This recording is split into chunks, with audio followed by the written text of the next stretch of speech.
Welcome to another episode of the Man Down Podcast. Today, we're going to do one of our more requested topics, and we're going to discuss parenting.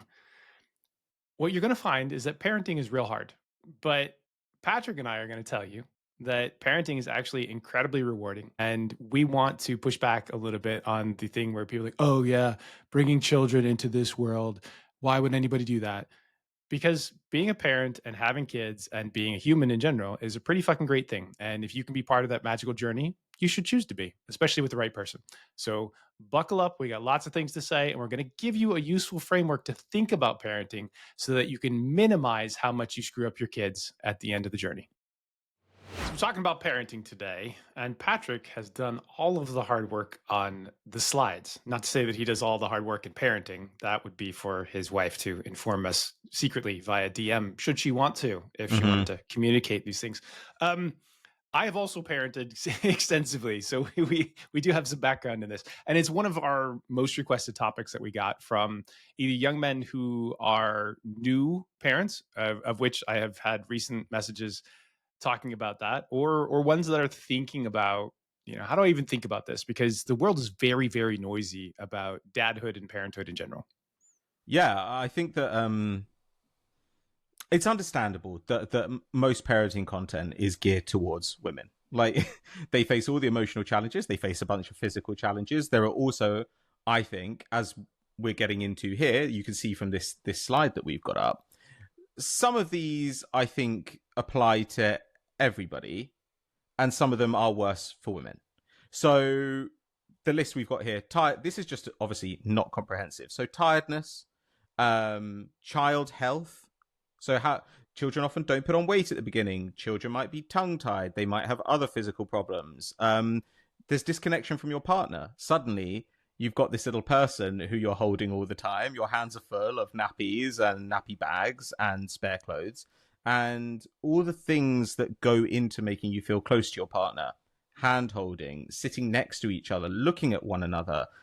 You become more like colleagues in a way. Being able to be thoughtful towards that person. Sure. Because you don't have that capacity anymore. Like, bandwidth is a huge thing.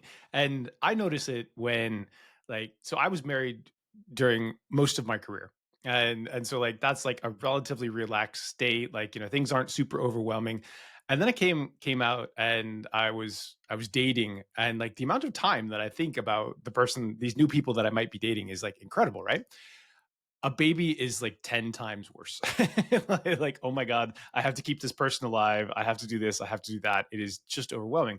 And they take up all of your cycles. And so your partner, who used to have most of your cycles and probably enjoy, the fact that you're thoughtful toward them, just doesn't have that anymore. The tiredness thing is the one that I think is most blindsiding towards people, because they think that they're busy before they have children. People just think, oh, I'm busy.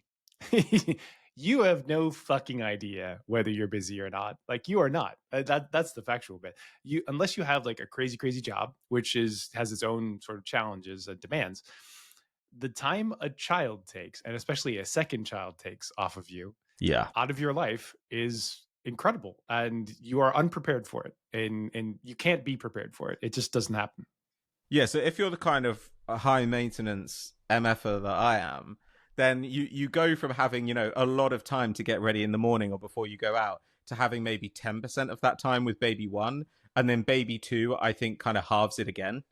So your hour becomes 5 minutes. But you go to work and somebody's like, "Oh, I think you've got some sick down the back of your shirt." You're like, "Okay, that's fine. It's not even a surprise. It's okay." I'd say it's even worse than that, right? Because when they're really little, before they're weaned, they might vomit on you before you leave the house, and you think, it'll dry clear and odorless. Fuck it, doesn't matter. But that tiredness obviously makes everything closer to the surface. Your anger is closer to the surface. Your panic is closer to the surface. All these things are really hit. And what you're saying just now about your partner taking up your cycles, for people who don't have kids, imagine those early stages of when you really like someone, and you're thinking about them all the time, and you're kind of imagining life with them, and you're wondering what they're up to right now. Well, when you have a child, it's kind of like that, but coupled with a deep fear, often, especially if they're a little bit unwell, that they're gonna die. Everything is geared towards promoting closeness with them, promoting bonding with them, and protecting them from death. And as a result, your fear becomes this like ever-present thing that you carry around with you constantly. And then there are other things on top of that. So there are external pressures. Like these can be social, these can be familial. This is the way you should raise a child. These can definitely be financial. And so the product of a lot of this is loneliness, especially for people who are on parental leave by themselves. There's a resentment that can come in there too. The person who's on parental leave often feels like they've been left there while the other person goes off to work and kind of gets a break from the baby. The Mhm. person who goes to work thinks, well, I work all day and then I have to come home and help with the baby and I get woken Here, up. Everyone thinks they're take getting a this. shit deal. Yeah. So it's uniquely it's like if you were to design a social experiment to make couples hate each other, having a newborn is not the worst. It's not the worst one you could come up with. And actually, in my first year of my relationship, my first year with my first child, my therapist said to me, this isn't because I was thinking about it, but she said, we tell couples if they're thinking about divorce in the first year after a child's born, bear in mind that that's about the first year of the child's life and it might not be about your relationship. That's how extreme it gets. And it's not surprising. And of course, for women, postpartum depression, loss of identity. I wanted to be a career woman. Can I be a career woman? And can I be a mother? I think of myself, maybe you think of yourself as a leftist, and then you kind of feel like, am I endorsing this kind of conservative lifestyle by maybe being a wife and a mother, just a wife and a mother for a year? Like there are all these things that go into it. So it's an incredibly complex time where you're figuring out your relationship with the child, you're renegotiating your relationship with your partner, and often you're asking questions about who you really are and what you think your life should be about. Here's the thing that nobody really talks to you about. You can't be prepared for this. Mm. This is so much an experiential learning journey. You can read all the books, but the book isn't going to tell you like what you should be Yeah. doing when your child is failing to attach to the breast when they're supposed to be breastfeeding, and it's causing tons of problems in their feeding, and you're worried that they might die because they're not breastfeeding. And so now, like, do we change the whole plan? Do we start going to, and this is like the tiniest sample of a million different things that can happen. And my first child was born with a thing called an amniotic band, and he came out and I was like, oh my god, what is going on here? And like, is he going to be okay? Is it this, is it that? Sometimes like you're there in the birthing room and like the cord has been wrapped around their neck and you're like, holy fuck, like Mm-hmm. I mean, children used to die all the time. They used to die all the time. And now they almost never die. And that is like a huge boon for the world. It is so, so much better. But that doesn't take away the fear that your children are going to die. And if they do die, I am the worst person in the world. And this is the tension that you live. Now, you and I are actually going to talk through this and talk about how much actually parenting is kind of great, but this period of time is so fucking stressful and you can't pre-prep it. You can't go through courses and be like, yeah, I got this. This is no problem now. You definitely are going to drink from the fire hose and there's no other way to avoid it. Yeah, no, I completely agree. And so, like, don't even hope. Just accept that you've got to go into it. And it's kind of like the other thing. I can't remember when we when we brought up Camus previously, but the idea, that you have to learn to love the struggle. Okay, you like life is for those who love the work. That's kind of how it feels with parenting. You And also, if you have the ability, being around one set of grandparents is crazy, crazy valuable. mhm. Like just around a sane set of people who love you, who have done this before, who are mostly honor bound to love your child as well. Some grandparents are like, I don't need any more children in my life. I'm fine with this. But for the most part, like my mom, it felt like she saved our lives. We hadn't had any parental help after the first 6 weeks of our first child, and we were stressed out. And I was doing the Eden Hazard, like wake up in the middle of the night every other night with the kid. It was just like crazy overwhelming to do the feeds. And my mom swooped in and she took him for like 3 nights, and we finally got to sleep again. And we're like, oh, okay, there's someone here that we can ask questions of that cares about things. It was, if you have that, like it really is, it's an old school notion, and it seems super conservative, like, hey, it helps to have an extended family to raise children.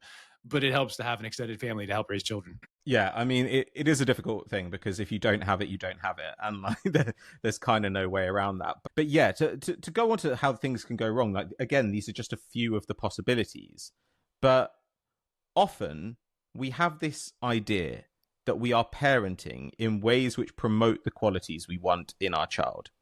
So this is true even of people who don't really think about how they parent. They imagine that what they're doing is promoting kindness or resilience or curiosity or patience. In reality, what we're normally trying to do is manage the proximate concern. So wherever we're struggling with, unless we have a kind of theory of parenting, which I think it's worth coming on to in a bit, we tend to react, as we've said 100 times in lots of different contexts. And normally we react in a way that is aimed at making life most manageable in the moment, or at satisfying a need or concern of ours. So something that I think is interesting here is, did you ever read about this study of Israeli parole boards that was made in 2011? Yeah, there's one in like Freakonomics type stuff that is very familiar with it.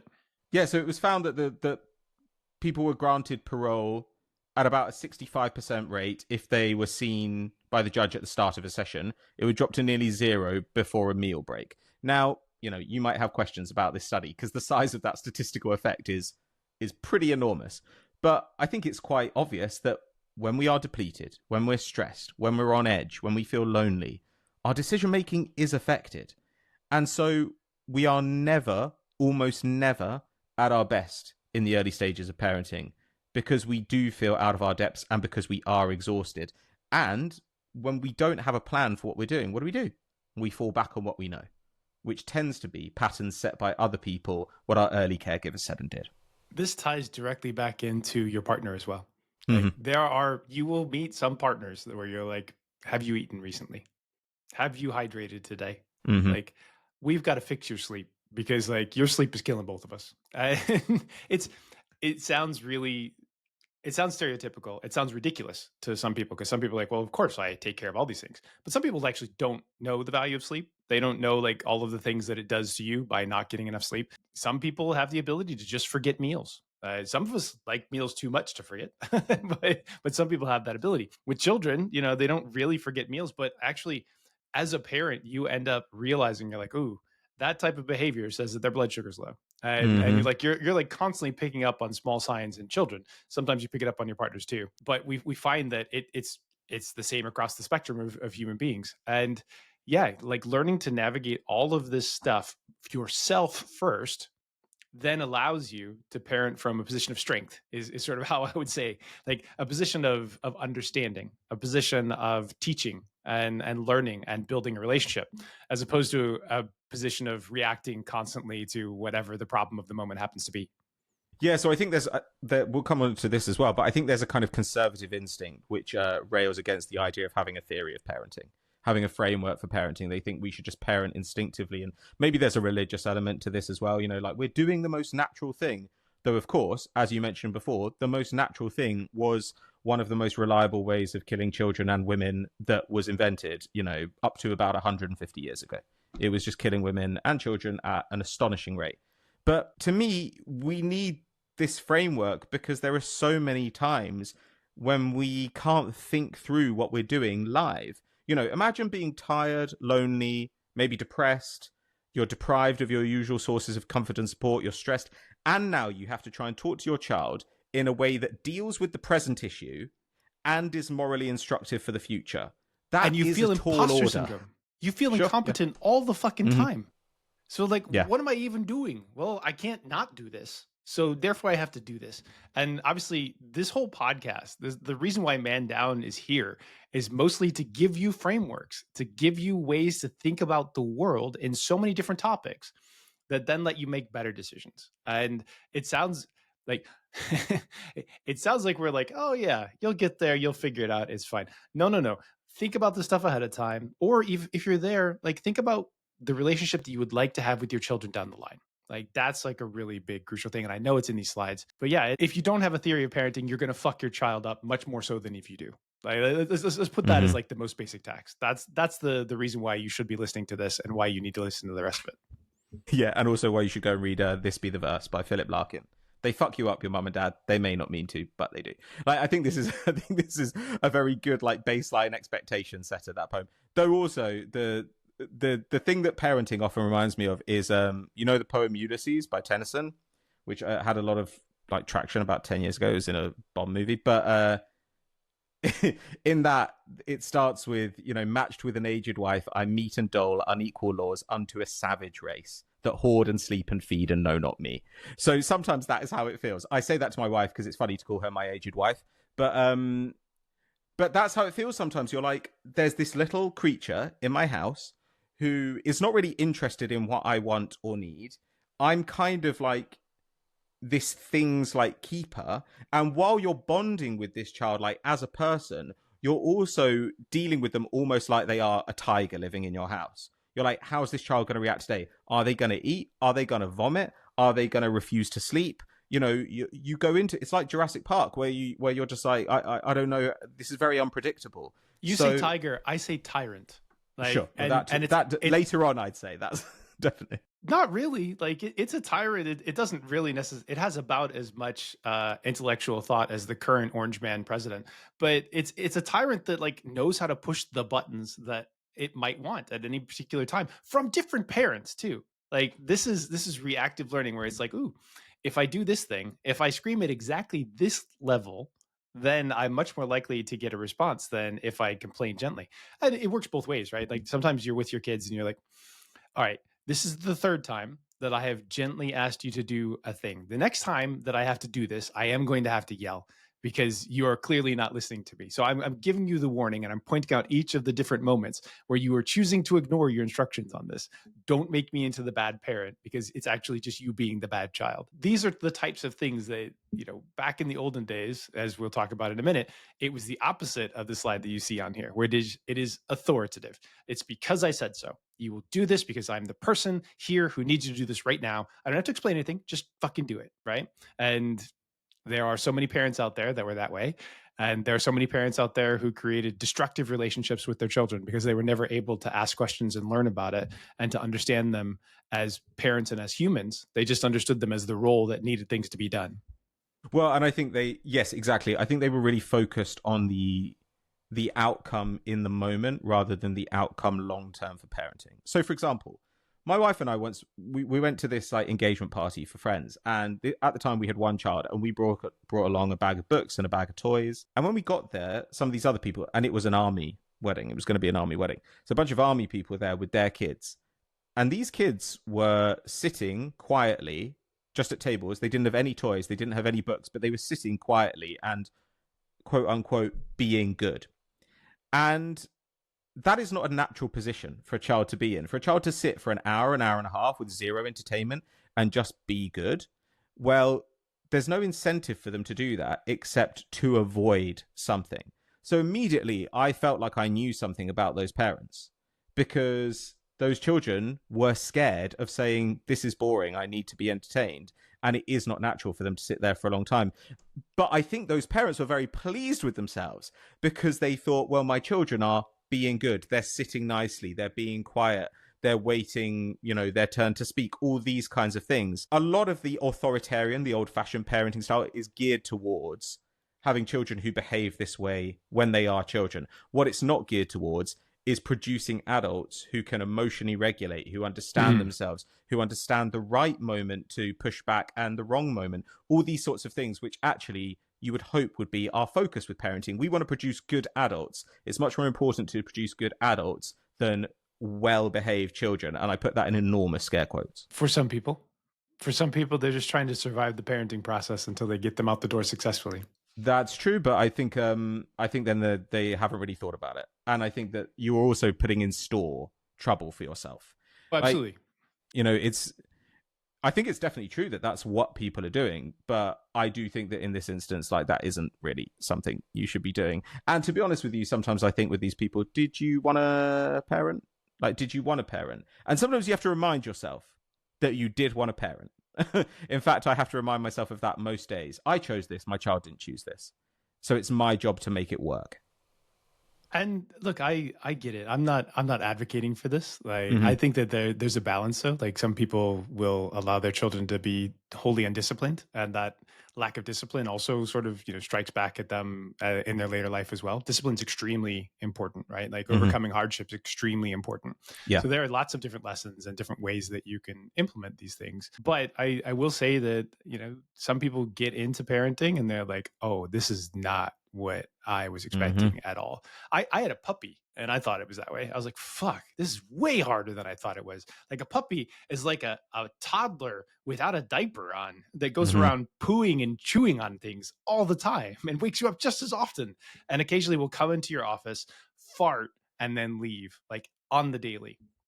My kids haven't done that yet, but he's a 16-year-old, so like he might start. I think it's in his bag now. But at least a dog is, in theory, bred from a pack animal, and it has like some there is an obedient soul in there somewhere. Whereas your child, as we talked about on the attachment episode, your child wants closeness, but your child wants independence. Yeah. Like we don't need to get into Freud here to kind of say like your child kind of wants to kill you in a sense so that they can be free. Like there is that little part, and you see it sometimes. Children don't get to control anything; they really don't. And so, what we're going to talk about, what I'd like to talk about here, is gentle parenting, which has become quite popular in the last 10, 15 years, maybe a little bit longer. And it's often met with skepticism by people, mostly conservative people, probably because of the word gentle, I think. Yeah, I think it's just the wording. The phrasing Yeah. is what turns people off. But when you read through the itemized list of like how you should be going about this, you're like, yeah, this is what I would like to produce. And this isn't that hard for me to be able to do if I'm being thoughtful about it, if I'm, not completely insane all the time because I'm overwhelmed by being a parent. Sure. Yeah, and I think that there are loads of there's a kind of like psychological grouping of parenting styles into four, and the one that gentle parenting most closely matches is authoritative, which is characterized by a close, nurturing relationship. Parents have guidelines, set expectations. They explain the reasoning behind discipline, Mm. and children are encouraged to have input in setting goals and expectations. It's about communication and a respect for one another. So it's not permissive parenting. It's not authoritarian parenting, which, as you said before, is just like, do what I say. And it's not uninvolved parenting, which is another kind of often detrimental style, which is you do what you want, like I've got my hands off, like you're free to go and do whatever you want. To be clear, I don't say all this stuff judgmentally. I think all of us are these things sometimes. There are things I've said to my children that are astonishingly shameful. That I go and talk to my therapist about it, and my therapist will say, "You're a good enough parent," and I say, "What about this thing I said?" And she said, "Yeah, that was shitty parenting. Like it was." But you can do shitty parenting sometimes and still be a good parent, in the same way that you can be a shitty partner sometimes and still be overall a good partner. It's like have a good idea, have a North Star, and then lower your Exactly, expectations. exactly. Have a nice target to aim at and miss. Yeah, I think so. So I find gentle parenting like quite a useful approach to it, because I don't know about you, but my instinct is to. I found myself in the early stages of parenting saying stuff that my dad said to me. Of course you do. It is literally like you will follow it, and those things, because they're actually so early on in brain formation, they will be seared into your neurons. That like fuck, I sound like my dad. Mm. Everybody like I sound like my mom, and the most natural way to parent is to do what you've seen before. And it's kind of funny because like I've been in the football space, and football coaching is actually not too dissimilar to parenting in its own way. You're trying to imbue skills. You're trying to get them to do the things that they need to do, and you want a whole learning journey, and you need some level of discipline. But you don't want to ruin the fun, because the fun is part of the thing that makes them like excel. Like it allows them to continue to go above and beyond in all of these ways. And what we've seen is that all of these players who had these coaches that were of a particular style and a particular way that they did things, like they go forth into the modern game and they try and emulate it, and they just fall flat on their face over and over again. Like Mm. you need to actually be really thoughtful about what you want to do, how do you get there, and then what type of relationships do you want to have with these players, because you could try and be authoritative or authoritarian, but it almost never works with the modern kids. and with the modern players. Like it's the same sort of thing. But yeah, like you'll that'll be the first place you start. Like, and then you're like, shit, this is not actually, I don't want my kids to have the parenting experience that I had. Not because my parents were inherently bad, but they were just quite ignorant versus what they probably wanted to be able to achieve. Sure. And like, what were they going to do? You know, that at best they had some older people near them who'd done it before, who in our case had done it like just after the war and stuff, like in a period of deprivation, in a period of real difficulty, in a period where a lot of people were emotionally maimed by what had happened. In a period where the gender roles were completely different. Yeah, Completely different. Like, this is the other thing that men have to understand. Your gender role that you might want to date in a woman, or potentially, like, you know, the fact that you might have a homosexual relationship, your parents probably did not deal with that, and they had no idea like how to pilot that. And now you're dealing with the complexities of your partner relationship. Also, you're dealing with the complexities of what your children might turn into, which you have to be actually quite comfortable with. You want them to turn into the beautiful young people of whatever stripe that they might want to be. And, you know, they had nothing to do with that. So like the whole world has moved in 40 years, and it's nothing like it was when our parents were raised. Yeah, but of course, before you have kids, right, it's tempting to think, I will do better than my parents because I'll be more accepting, you know, if my kids want to live a lifestyle that would have been viewed as alternative in my parents' generation. And then you forget that all that stuff comes later on when you're having a conversation with much older children who are capable of reason. That all the stuff early on is very animal. Like, it really is. You are in your animal zone. And so one of the things I think that's good about something like gentle parenting is that it means I can live with myself. Part of parenting is taking care of yourself. And one of the ways you can do that is by trying to prevent yourself doing things which make you feel ashamed and guilty. And what you were saying before about coaches who really stick to a particular style, even when it's not working, you know, with a new generation of kids. To me, then, that suggests that they are uncomfortable seeing themselves in a different way. It suggests that they only can imagine interacting with people in this way. And so then I think it's kind of serving a psychological need in you. Whereas what I'm less concerned with is like my need to be in charge or my need to have my opinion heard or whatever. Like, what I'm really concerned with is that I don't go to bed hating myself because I screamed at my kids, or, you know, because I slammed the door on them, or whatever it might be, you know, any of that extreme stuff. The fact that you just asked that question is one of the big differences between yourself and these coaches or these parents, right? The fact that you have some level of self-awareness to be able to say, hey, I'd like to be in therapy. I'd like to understand myself better. I would like to hate myself a little less. Like, some people don't have that, right? But like plenty of people do. And the whole point around this is to find a way, as one of the slides was saying, we want to choose the parenting style that generally results in the healthiest outcomes for children. And then, you know, hopefully requires an amount of effort that you're capable of doing. But you have to be thoughtful about it. You have to not just instinctively respond.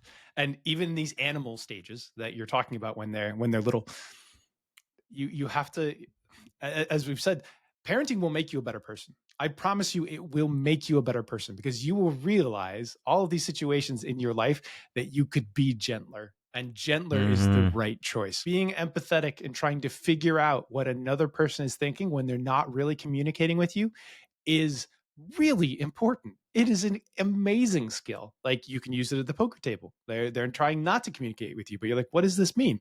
Or you can use it with your partner. My partner's not great at verbalizing where they're at, but like, let me put together all the situations that they've been in recently and then try and figure out, hey, how do I approach this issue that we're having? Because I would like to have a better relationship. With a toddler, it is your life every single minute of the day before they speak and even after they speak. All right, what is their behavior telling me? What is their nonverbal behavior indicating to me over and over again? And how do we pilot this in a way that allows me to have a loving relationship with this little person and keep them alive, but also to have a few less meltdowns? You will have meltdowns, but have a few less of those to allow us to get through our day and not be completely shattered at the end of it, which will also happen. Well, look, I do want to go on to gentle parenting in a minute, but I do think it's worth talking about this first. Like, to talk about our experiences of it, because part of the reason we wanted to talk about parenting was because there's a lot of discourse about parenting at the moment. There's that Chapel Roan thing going around, and a lot of people generally saying that they know people who might be married or might have kids and don't seem super happy about it. And to some degree, I think there's a little bit of exaggeration in this, the parenting is hell stuff. There's quite a lot of truth in it as well. But I think as people who have children and who endorse having children, it is incumbent on us to try and talk about what's great about it as well. Like to talk about the challenges, but also to talk about the upsides. Because for me, it did bring out all my short temper, judgmental like attitudes, my feelings of unfairness, my kind of childish like where's my time gone, my feelings of resentment, like not really towards my children, but towards my wife because suddenly she was giving our children all the attention, all the physical touch, everything that I wanted. Where's the good parts, Patrick? None of these are good.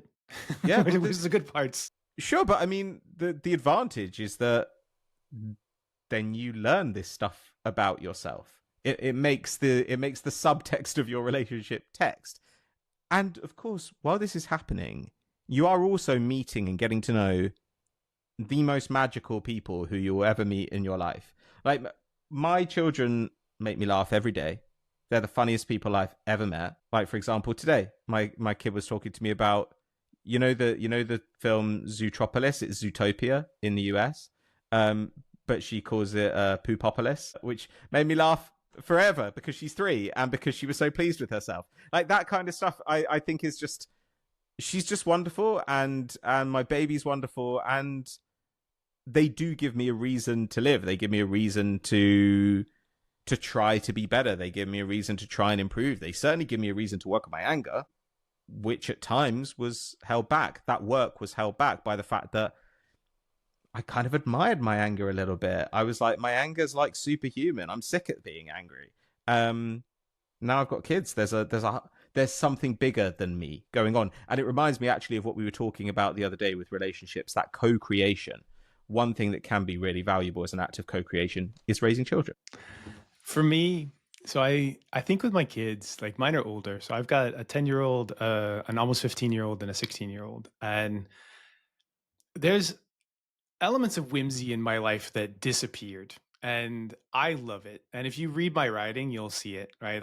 I fuck around with like, verbiage that's just goofy. And I don't care. Like if you don't like it, it doesn't matter to me. And and kids are like that too. Like they'll play, and I love the elements of play that they bring into your life. I found parenting very challenging to balance, and I could be totally honest about this stuff.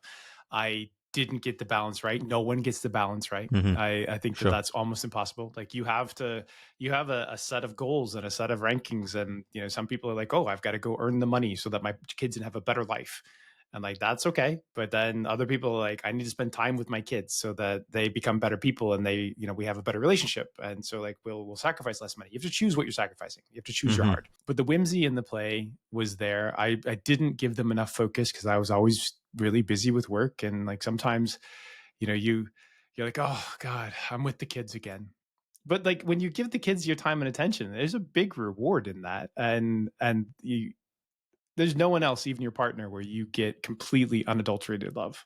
And Mm. and you won't understand it until you feel it. But like even if there's a little person around you that would walk up to you and just give you a hug, like maybe your friend's kid, and that you have a good relationship with them and they give you a hug, man, that's such a magic moment. I remember, so I wasn't sure that we were going to have a third. So with my daughter, my middle child, like I held onto her hand as long as I possibly could when we were walking each other to school, because and then knowing that my third one was my last one, like I just cherished every single moment of that. And that child got a lot more attention because she didn't have like a 14-month-old gap or a 14-month gap between the two. And we have the best relationship. And I won't say that she's my favorite child, but I do remember people saying, "Oh yeah, my dad or my mom is my best friend in the whole world." Mm. And with my first two kids, I was like, I don't know how that works. Like you two are so tricky and you're quite different than me. And then with the last one, like there are so many little parts of our personalities that mesh and build on each other and are really sparkly. I'm like, wow, I had no idea that this could be like this. And it is so much fun. it is so much fun. And that is the type of stuff that when you have kids, like before you have them, you have no idea if it exists. And after you have them, you're like, I would not want to live without this. Yeah, I completely agree. And also the third child gets the advantage of a much more experienced dad who's gone through all the shit. Plus, yeah, I've got to say, every time you talk about the ages of your two oldest kids, I'm like, this is like someone telling me that they fought at like Okinawa. I think like, oh my god, these kids are so close in age. Fuck me, this sounds Yeah. nightmarish. The thing is, like, if there had been even 6 weeks later that we had gotten pregnant with the second one, we Mm-hmm. probably would not have done it, because we're like, this is easy, this is no problem, we can take care of him, he's fine. And then he got into this hypermobile phase where like Sure. you just cannot keep up with him, and all of a sudden we're like, oh shit, Mm. and we're already pregnant again. Oh shit. and, and that was our life for about 5 years until the eldest one went off to school full time. There was just constant levels of oh shit. And then we added a puppy when we had a 2-year-old, 1-year-old, My and a god. puppy. Yeah, look, we didn't make the best choices all the time. Nobody does. Come on. Uh, I think they're interesting. If I were your therapist, I've had many interesting questions here. It's just like, Ted, you seem to like to make things difficult for yourself. Like, what's going on with that? I was not the only person involved in these choices. Ted, your wife seems to like to make things difficult for you. There we go. Thank you. What's going on with that? No, I think what you talk about there, the sparkliness, I think it's absolutely true. There's something walking into the house and your baby turns and points at you or says papa, which is what my 14-month-old does now. She says papa, papa, book, book, and she brings me a book. And it's there's like a deep well of joy that comes from. There is something. I watch your kids and I have joy. I watch videos of your kids on your wife's Instagram because she had to get in touch with me somehow. Sure. Like, this is so cute. Like, I love the fact that there are other people's kids, and that your kids makes it like even more joyful for me. No, I know what you mean. Like it's wonderful to hear your friends in the same way that it's wonderful to see your partner become a parent. I really do appreciate my wife in new ways. Like she had her first novel published in January. I'd then see my 3-year-old pick up and hold my wife's book and turn it over and see a picture of my wife's face on it. And we have 2 girls. And I think, what is that going to teach our girls, that my wife has done that? There's this extra level of pride there. So I truly think that if you think you might not want to have kids, I would not have kids, or I would at least not have kids now. Give yourself some time. It's okay not to be ready. And this idea, that we see sometimes, again, I think there's a kind of clouty thing where people are talking about their relationships on social media. It's okay not to be ready now. You might just be ready later on. I told my wife when I was 28, 29, I was like, I'm not ready to have a kid. I said, I'm not happy enough to be a dad. And when we eventually started trying, okay, you're never ready, but relative to where I was before, I was ready to be a dad. That doesn't mean I did a good job, but I was emotionally prepared for it. I was not in the difficult transitional period that I'd been in before. I wasn't depressed. I had got some portion of my anger under control. Listen to yourself on stuff like that, because you're the only person who can make the judgment. But if you think that you might want to have kids, I'm telling you, it is the most rewarding, most wonderful, most joyful thing that has ever happened to me. And it's exciting. It's exciting. Like, plus, I think that if you are the kind of person like me who, if you're a creature of habit, it can make you uneasy. It can even be kind of distressing to have children, because, like I say, you just can't spend an hour like making yourself beautiful in your private bathroom, Ted, which is what I used to do. I used to be in there pampering, preening. I looked fucking amazing. You used to be beautiful. I see. Exactly. That's totally the case. And then your kids come along and they ruin it all. But if you have a tendency to get into your head, and I think a lot of people who've maybe, if you've gone through a period without work, you might recall this, where suddenly the one thing you have to do that day takes over the entire day. It feels like it requires so much more preparation and kind of aftercare because you had to go and do some errands or something. Having children cuts all that bullshit out. You just have to move forward like a shark. And I think for a lot of people, that's actually really, really good. It does give you something more important to think about, and it also cannot be negotiated with. Like you were saying, there's a tyrant here. You're like, there's no compromise. It has to be done. You will become a stronger person, and Yes. you will become a better person. Like both of these two things are factual. Now, whether the trade-offs are worth it for you, I there are lots of things trying to explain why we're having fewer kids and why there's suddenly like a birth rate alarm. Uh, Not having enough space to have kids is probably the biggest one. Like, it just is. Like you ask anybody, like, look, I don't want to bring a kid into this current situation because like we just don't have the room for it. I would say that the world is better off than it's ever been though, and so anybody that's worried about, oh well, like the world's a terrible place right now. No, the world was a much more terrible place before. We just didn't know about it. And so kids have a better quality of life almost universally. They have so much better eating than they've ever had. Like their caloric deficits are tiny now, if they exist at all. In many cases, they're too much. They will have better lives. Like we don't understand how necessarily, and we don't understand like some things will have to be moderated, like the social media and the anxiety epidemics. But like compared to how it was, Mm. it is just way Yeah. better. And you think that this is the opposite of people doing golden days stuff. Like it's in its own way, like the future is going to continue to be better, but now is much better than it used to be. And we know this as facts, like whether you believe it, but the facts just say this. And so you should feel comfortable bringing children into the best the world's ever been. And could it go wrong in the future? Absolutely. But for the most part, children will have better lives and they get more parenting and more parenting time than they have ever had before, because we know what an impact parents have and we know how to raise kids better. And so even if you're putting your child on devices for dinner time because like you're out at a place and you're like, Mm-hmm. okay, this is the one time this month that we're actually out for a meal and they're going to be quiet, and so like let's just take this hour of bliss and let them have on their device. There are times when that's okay, 100%. Yeah. And if people are judging you, fuck them. Like if the child is still alive, actually, my ex-wife and I, like we celebrate each time the child has a birthday, like not just for the kids, but for us, because like new Mm. milestone reached, right? Like we've kept the child alive and they seem to be in pretty good shape. So like let's celebrate that for ourselves because it's hard, but it is super rewarding. You've outperformed like 99% of parents in human history. Like when your child makes it to 10. I mean, seriously. And if your child is also a considerate, emotionally aware person,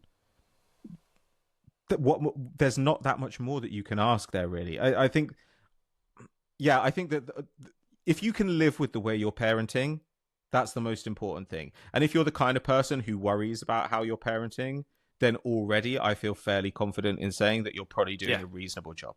Like you, be thoughtful.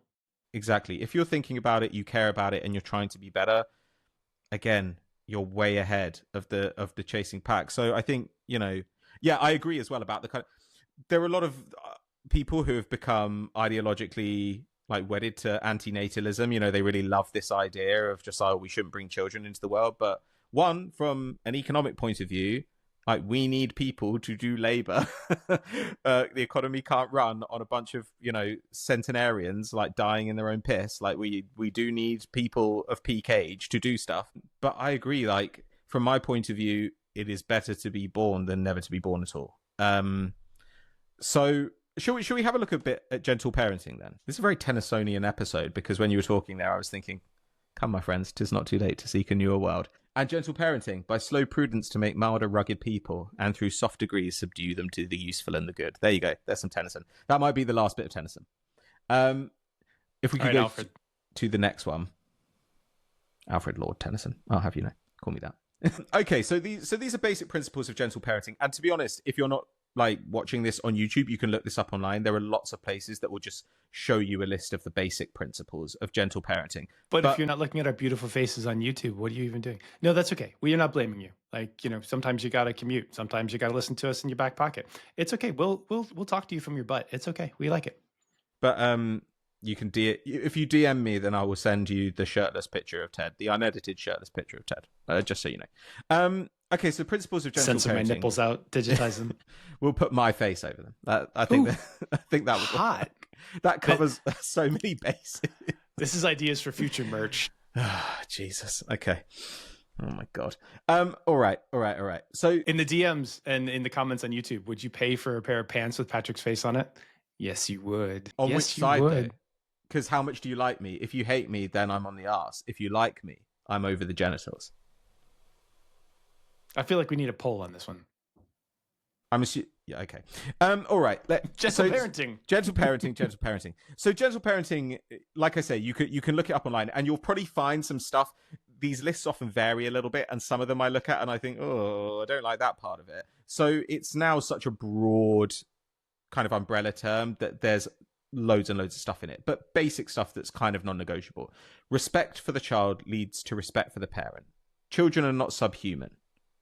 So you try and talk to them like they're adults, even when they can't quite take it in yet. And part of that is you're building a habit for yourself, right? You're getting used to the idea of talking to them like they're a person, of accepting that they have desires. And even if you say, look, there's a boundary here, you can still hear them out. You can still treat them like a person rather than treating them like a dog that needs to be slapped down. Behavior communicates needs. So this is the idea. Sometimes you'll hear people say, the child is not giving you a hard time, they are having a hard time. And generally speaking, I think that's true. Like, acting out is normally a way of a child communicating something imperfectly. They don't know how to explain it. When they're in their emotional state, they're literally incapable of using their reason. And so often when they're having a tantrum, they're really exploding, they're being a little dick about something, it's because they're demanding something or they're objecting to something. And again, I think it's really worth remembering, kids have no control over their lives, and they know it. I don't know if you remember this, but I said to my therapist once, I was like, the idea of going back to, some people say sometimes, school, those are the happiest days of your life, and like, wasn't it great to be a kid? And I was like, no, it was dog shit. I hated it. And the thing that I hated about it was I was not fucking in charge. I didn't have autonomy. There were other people making decisions for me. I was completely under the thumb. They were much worse at making decisions and learning than I was as well. It's just like universally, I had this. I've recently had the set of questions like, do you want to go back to school? Because you've sort of sold your business, you've got time and energy to be able to do it. It's like, I can learn all this shit without being in some sort of conformative environment. Like, I do not need to like follow other people's rules. I can go much faster at my own pace and still probably learn as much or more. Now, is it occasionally useful to have like a group of peers around you to learn that way? Yes. But yeah, it's tough for kids. And I don't want to go into homeschooling, and because I think that's a whole different set of conversations. Here we go. Yeah. But I think that we also need to be careful about like how much we are anti like education and the way that it currently exists, because we're talking about how hard it is as a parent. Now add the layer that you need to actually teach these children useful things and get them to conform to what the rest of society is going to expect, which is that there's some level of learning to get along in these different situations. And I think most people are not good parents, and they're particularly bad at teaching them. And I know this because like we had COVID. And when we had the COVID period of time, the parents were suddenly expected to step in and help teach their children. And boy, did that find a really fucking challenging note around everybody's houses. People are like, I hate this so much. Like, I now have struggled with my children in entirely new ways that I didn't have before. So yeah, be careful what you wish for. But yes, children in particular do not have any control. And it is one thing that causes them to constantly rail against the rules and test boundaries. And testing boundaries is actually super useful. Like, testing boundaries and figuring out where the limits are in your whole life is a really big deal, because sometimes it'll lead you to new achievements that you'll be like, oh, okay, this exists for no reason whatsoever. What happens if we take that away and then see what we can achieve after that? But in these situations, like, children are expected to just get along and conform, and their acting out is a response to that. And what you're talking about there, boundaries, I think is really important. These last 3 points on this slide are kind of all about boundaries. So clear boundaries. And this means don't pick a fight just to pick a fight.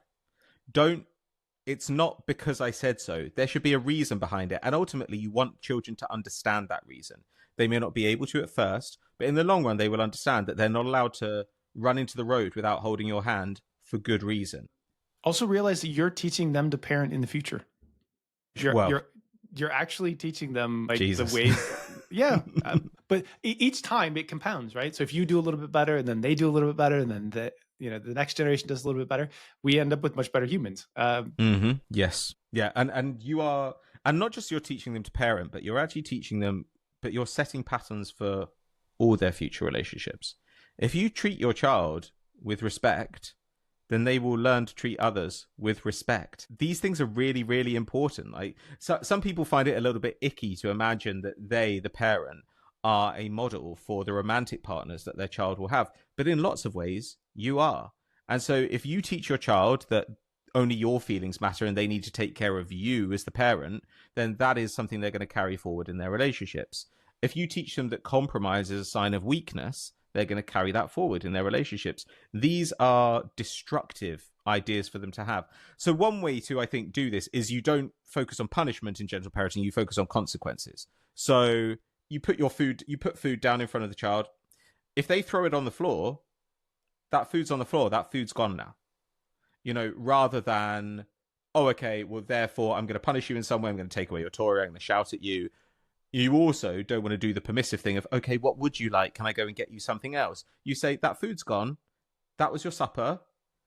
Maybe later on, if they've literally eaten nothing, you might want to find a way to give them some food. But, the whole point is that you're having a conversation with them about consequences. You're letting them understand that their actions don't happen in a vacuum and that they have to live with what they've done. One of the most challenging things people find in parenting is if you are conflict averse, sure, you will have conflict in front of you all of the time. And if you dodge conflict, you're actually building up conflict debt in both you and your child for the future. That's a horrible way to do things. Like, this is why you just have to be like, hey, these are the expectations. This is what I expect of you. These are the consequences of it. And yeah, sometimes you have to both be miserable for a bit while they're dealing with the consequences. And they will tell you exactly how much they hate the fact that there are consequences. Well, then let's not do this again. And sometimes your last child, when you're most tired, is your strongest willed child. And that in particular was sure. Not the most fun for about 4 years. I think you're right. I think that a lot of people are really scared of getting into conflict. And what they don't understand is that conflict is fine. Confrontation is maybe not ideal, but a little bit of conflict is okay. Because you're teaching your child how to resolve it. So my dad, when I was before like 10, my dad was pretty explosive. And then at some point, like, just really mellowed. And it went from, I want to do this thing, I need to ask my mum because she's the more permissive parent, to ask dad doesn't give a shit. But my dad, we'd get into it. And sometimes my dad would just, like, I remember having a massive argument with my sister and my brother-in-law before he became my brother-in-law once. And I was just like, I'm going to fucking kill my sister. I'm going to kill her. And to be fair, I was right. But my dad just like ended it at the time. My dad was like, this is going nowhere. Like, this is not productive. So he just stopped it. And I was fucking fuming. But then afterwards, he came and talked to me about it. And he said, I know you're angry. I know you're angry that I cut it off. But do you think that conversation was heading in a good direction? And I was like, no. But I'm pissed off with you that you just decided to kind of like slap us down in the middle of it. Like, I'm having a conversation with my sister. It doesn't actually involve you. But we talked it out. And it really helped my relationship with my dad, and it really helped that I understood that something could be repaired afterwards. And so now, do I always behave the way I want? No, but I do think something I'm really good at, I know I'm good at, is saying sorry and repairing it because my dad did it. I just see you as anger from inside out. Like, you just walk around. That's exactly what I am. When I watch that film, I'm like, I'm this, and sometimes I'm sadness. Okay. Back to parenting. Sure. Okay. So these are the basic principles of parenting, and I think, we can all remember when we were children. Our parents would just suddenly blow up, and that sounds like they were setting a boundary. It sounds like they were kind of teaching us where it was, but in reality, often we did something that we didn't know was forbidden until they blew up. Sometimes they just had enough. You knew when, like, your dad had just had enough and he went thermonuclear at you. And that's actually really unhelpful for children. They need to know that a boundary is approaching. They need to realize when they've got to it and when they've stepped over to it. It helps them to coexist with you. Otherwise, what they end up with is kind of what I was talking about with those kids before at that engagement party. There's this ill-defined fear. There's this thing of, well, we can't do anything because we might get in trouble with mum or dad. And what you're talking about there, to go back to what you were saying, is you're creating children who are scared of testing the limits of their world, who are scared of finding their boundaries. That is not a recipe for curious and excited and passionate adults. And you're also creating children who are scared of their parents, which is not a Yes. recipe for having good long-term relationships with them. Sure. I completely agree. So it's so I think it's like there are lots of kind of important ways of looking at this from the parent point of view, from the child point of view. And I think that broadly the idea is that we have reasons for what we're doing that go beyond the parents' preferences. If we don't have these principles in place, then often we're at the whim of whatever we feel in the moment. I want my child to be quiet because, they're both babbling in my ears and I can't concentrate. I want to be left alone because I actually need to send this work email. Whatever it might be, you're not really parenting actively. You're just reverting to a kind of childless state, right? You're just thinking, well, what do I need in the moment? Now, sometimes that's important, but you still want to do that in an intentional way, not in this kind of reactive way. Okay, so as you were saying, children have their own shit going on. Life is Boy. confusing. And they have no control. And think back to when you were a child. Anytime that you have questions about these things, empathetically think back to you as a child and remember your experience. And like all of the things that you ran into are probably things that your kids are going to run into or are currently running into. And they are worse than adults who are themselves bad at behaving rationally when the emotional dial is turned up. The other thing that you have to kind of remind yourself, and people that, women who get pregnant experience this, but you probably forgot in your teenage years, partly because like there's so many hormones rushing through. You forget fucking everything during your teenage years. Yeah. I know this because I have two teenagers that often seem to forget impossible things. Like my son the other day, I came downstairs after having slept. He was up later. He went to do some laundry. And what I found was that there were clothes in the washing machine and the washing machine was closed and the dial was turned and the thing to put the detergent in was out and the detergent is literally standing on top of it. And nothing else happened at that point. Like somehow something came in, took his attention away, and the washing didn't get done. I'm like, I don't understand like what the missing step was here, or like what was so important that it had to take you away from like something that will take you literally 5 more seconds in order to do this. I remember when my wife was pregnant with our first 2 kids, actually each of the kids, basically like I knew at the point that she was pregnant because like she got what you call pregnancy brain, and also Sure. she started napping at the end of like every workday. She was just like and I think I knew before she knew the second time because I was like, ooh, it feels like you're back to where you were before. Do we have a pregnancy test? And then like, yep, it was a true fact. And you forget all this stuff, but what I'm trying to say is children are going through a lot of change that Yeah. most of which is non-transparent. And when they're pumped full of hormones, which they are through most of their childhood, and or they're pumped through full of sugar because you're not controlling and regulating that, or like any number of things, like they will just have irrational reactions and emotions that are spiking in ways that they don't always control. And you learn to, as frustrating as it might be, you just learn to be like, oh, okay, well, I love you, little person. And so like, we're just going to tolerate this and we're going to find our way out of this. And that kind of has to be the path you take. The other thing to remember for people though, is so many folks are like, oh, it'll get better.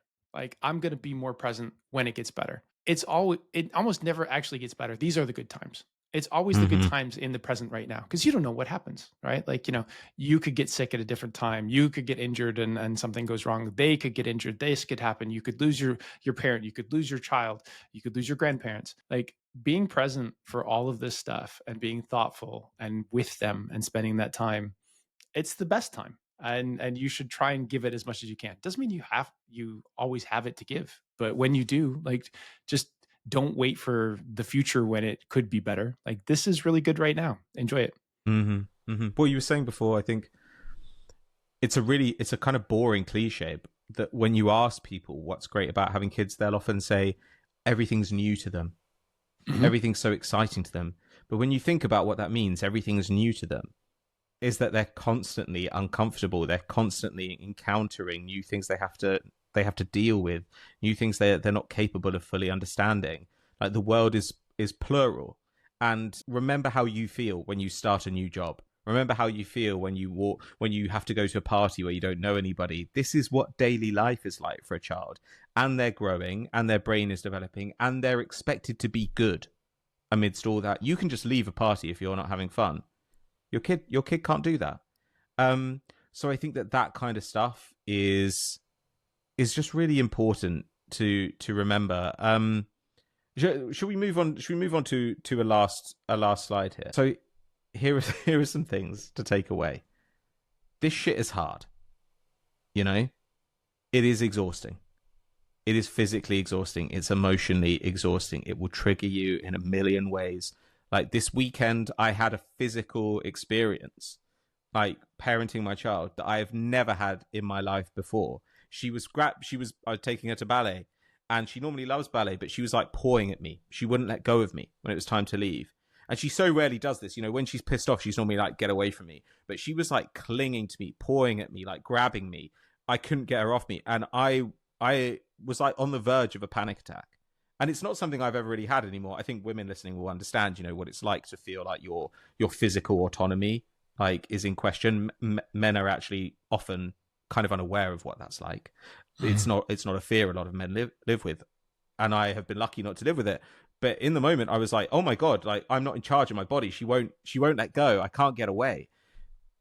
This was just a trigger I didn't know I had. I've had panic attacks since having a child. I had never had panic attacks before. I think I've had two in my life, and they were both where I was in a situation where I was really stressed about my kids already, and then I had like six people shouting at me at once, and not just my kids but other people, and I just like fucking freaked out. So this stuff is going to happen, and you have to be okay with the idea of being good enough. If you look up the good enough parent, I think or the good enough mother, that's a really good place to start. Being ideal is impossible. The ideal parent is bullshit. We don't even know what that is. It's completely chimerical. You will never get there. It doesn't exist, and don't even worry about it. Don't even hope. Yeah, like there are levels to this stuff. Like, did my child survive? Great. Like, is my child mostly happy? That's pretty good. Like, are they well fed? Do they have friends? Like as these things are like they just keep ratcheting up. You're like, actually, this is pretty good. Like, yeah, we have problems, but everybody has problems. This is you just get lost in it. One of the things that I found super valuable about talking to other parents is these experiences are repeated over and over and over again. And oftentimes you're so busy that you don't have time to talk to other parents about it. But then you're like, oh, you've had the same experience. Your child is just different in this way. And you've had this experience and your child is slightly different in this way. But we're basically living the same sets of lives with kids, right? Mm-hmm. And that makes you feel like you're actually probably doing a pretty good job. And occasionally you'll meet other people's children that you hate. You're like, oh God, that child again. Like, let's not do that. That's Yeah. okay too. They, like there are lots of people in life that you don't get along with, and that's okay. Like, don't dislike that child for who they are or anything. Just avoid them if you can, because there's tons of people out there in the world that you're like, I would choose not to spend time with you, and you'll meet some of them as children, and you'll meet some of them as adults. Mm.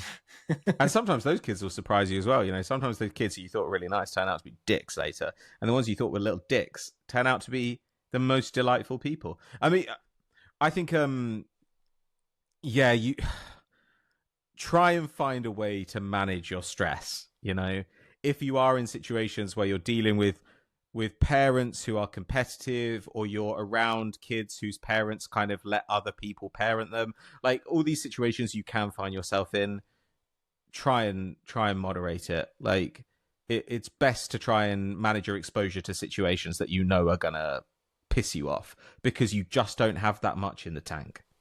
Yeah, and this next thing about you have to find ways to take care of yourself, super crucial. And actually, this is the same kind of advice that you give to people who are running startups or doing very busy, stressful jobs. Make sure you get enough sleep. Make sure you get some exercise. Don't eat like shit all the time, Mm-hmm. because it actually makes it worse for you. Like, Yeah. it gives you less energy. You're much more spiky. Like, you're probably spending a lot of time and energy making sure that your kids have enough food and worrying about their blood sugar. You have to worry about your own as well. Do all the basic things, and they seem surprisingly basic, but do all the basic things you need to do in order to take care of yourself. Like you're like, oh, I'm going through a hard time right now. I need to make sure that like I take good care of it myself. So get to sleep at the right times for your children. If your kids are going to wake up at 5:30, learn to go to bed at 10.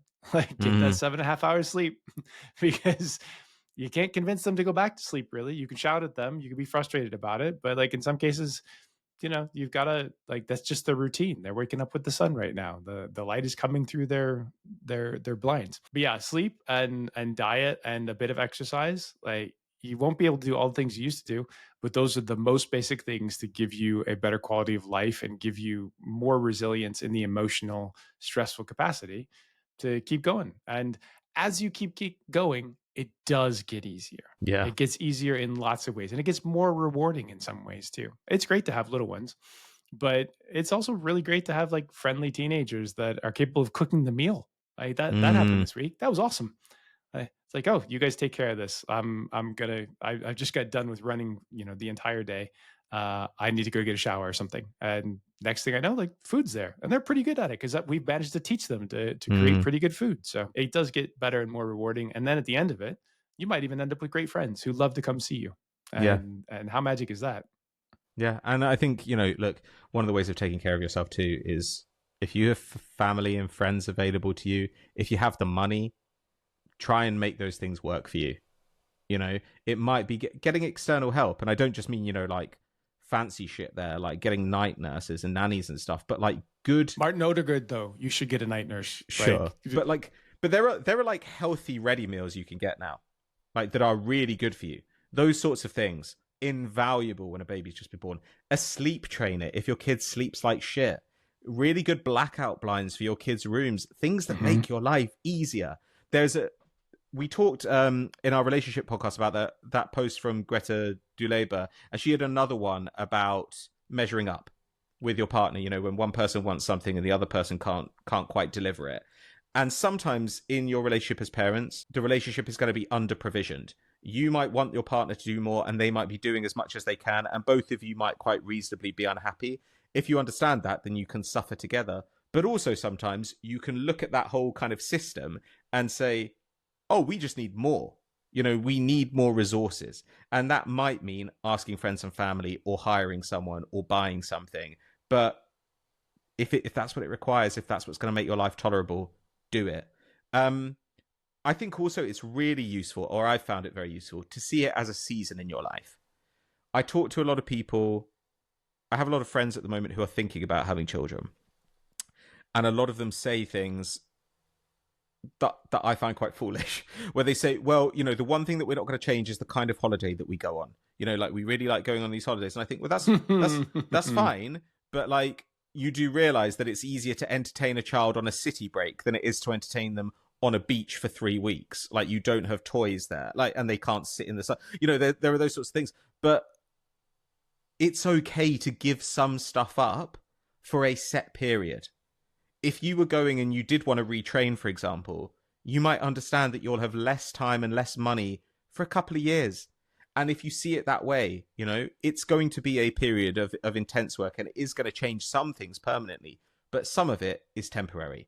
And it's okay for your life to be in different phases. So I find at the moment, I don't go out as much as I like. I don't get to exercise as much as I like, but I still get to exercise. I still do get to go out. I still get to go on holiday, though maybe not my dream holiday, but I still get to do it.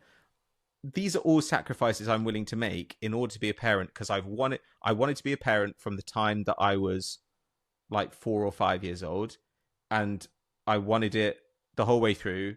And now that I am a parent, it is better than I ever imagined it being. It's harder, but it is better than I ever imagined it being. And my kids are being a parent. It's one of those things where when you have, on the day that your child is born, everybody sort of reacts like it's normal. You have a baby in a carrier, and people are like, they've seen a baby in a carrier before, and it's an everyday miracle, right? Like children are born every day, and we take it for granted, even though, as we've mentioned, until very recently, it often ended badly. And your children are a kind of everyday miracle as well. Like seeing your child sleep after a day of causing absolute havoc is amazing. And they will be the most beautiful, interesting, just wonderful people. Even when they're difficult, even when they're little cocks. I can't recommend it highly enough. I really do. And there are other parts of parenting I would quite like to talk about at some point. I think it might be worth talking about conceiving and miscarriage and things, because that's something I and a lot of people have some experience of. And it's these things are also factors when you're deciding to become a parent. But I fucking endorse it. I think it's great. And when you're talking about what your children are like, I look forward to that. I think it's so exciting. You know, Yeah. you talk about the things you could do with them, and I think I love the phase I'm in now. But that sounds amazing. And the idea of them having a relationship with each other that is completely independent of me. How exciting is that? It's like like the idea of them talking to each other like fucking like Furbies. Like it's so fun. My two eldest are both ginger and basically the same height the entire time, and we just call Mm, them the twins. sure. And for their birthdays, the twins wanted to go to see Arsenal when Arsenal just started to be good, and suddenly the tickets were like gone. It was really hard, and thankfully I was running StatsBomb at the time, and I had baked in an agreement that we could get some tickets a couple times a year from certain customers. So I looked at the schedule and I was like, all right, where can I get Arsenal tickets left in the schedule? I was like, oh, that was a pretty good game.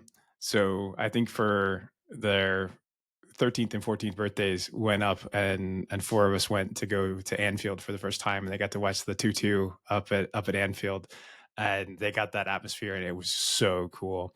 And they'll watch Arsenal matches anytime that they're on. They'll watch England national team matches as well. So yeah, little sports fans that I've probably ruined for by putting them with that particular team. Mm, But there's so many things that are great about them, and that will continue to be great, and that I don't know. And I hope to see them find love, and maybe to be a grandparent at some point. I think I'm probably done, even though I will occasionally have conversations with women in their mid-30s that are like, hey, would you like to have another kid? And I'm like, I really like being a dad, and I like these three kids. And one of the things that does happen is, like, if you thought about having another one, you're like, but that would take away from the current ones. And I don't think sure. I really want to do that. The other reason is, like, late parenting is something that I'm quite conscious of now. And having a child and potentially only being in their lives for 10, 20, 30 years, given the life expectation of men, you're like, that feels a little unfair and cruel, because I've been around a lot of people who lost their parents recently. Mm-hmm. And that feels unfortunate. So there's all sorts of things to keep in mind. But I think at the end of the day, we're telling you it's hard, it's real good. And if you think you might want to have kids with the right partner. Do not have Yeah. kids with the wrong partner. Yeah, definitely Do don't. not. I think especially if you're a woman. Yeah, I agree. I think most things that are really good, that are really worth having in life, are at least a little bit difficult or a little bit challenging. Maybe that's a better word than difficult. You know, they push you in some way, and this will do all those things, and you'll learn about yourself, and you'll learn stuff that you don't like. You might learn stuff that you really do like. You might learn that you're way better at being silly, or you're much more reliable, or you're much more thoughtful, you're much more prepared, all these things than you thought you could ever be. So it is an experience of being surprised, of being changed, like day by day. It's great, and I wouldn't change it for the world. It is I, lovable furry old Grover. Oh my And god. we are now going to read the monster at the end of this book. Oh my god. Yeah, wow. How long has this been in the tank for? Like 10 years? 16. God damn. This is good. Okay. I was a Muppet in a former life. That's very strong, I must say. Like, why are we doing this? You should do the whole podcast in that voice. See, we might. Don't threaten me with a good time, baby. Okay, well, I think it's probably time for us to get out of here before this completely degenerates. Oh, God. Say goodbye to the nice people, Patrick. Goodbye. See you next time. Goodbye.